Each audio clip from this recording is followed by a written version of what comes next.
জুলাই অভ্যুত্থানে হত্যাকাণ্ডের বিচারের উদ্যোগ এবং অন্তর্বর্তীকালীন সরকারের ধরপাকড়ের মধ্যে আওয়ামী লীগের নেতাকর্মীরা পালিয়ে বেড়াচ্ছেন। অনেকে ভারতে অবস্থান করে বাংলাদেশ বিরোধী কার্যক্রম চালাচ্ছে, এমন অভিযোগ উঠেছে। ৮ আগস্ট বিবিসি বাংলার এক খবরে বলা হয়, কলকাতার উপকণ্ঠে একটি বাণিজ্যিক কমপ্লেক্সে কার্যালয় খুলেছে আওয়ামী লীগ।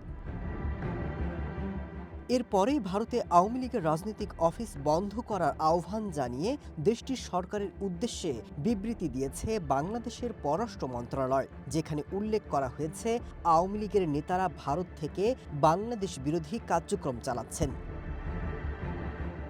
তবে নয়াদিল্লি এই অভিযোগ অস্বীকার করেছে।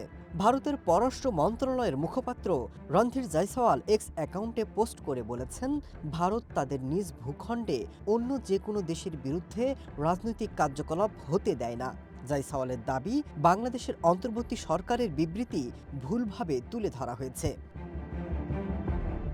জয়সওয়াল আরও বলেছেন, ভারত নিরপেক্ষ এবং সুষ্ঠুর পাশাপাশি অন্তর্ভুক্তিমূলক নির্বাচনেরও প্রত্যাশা করে। Masud Rana, one news.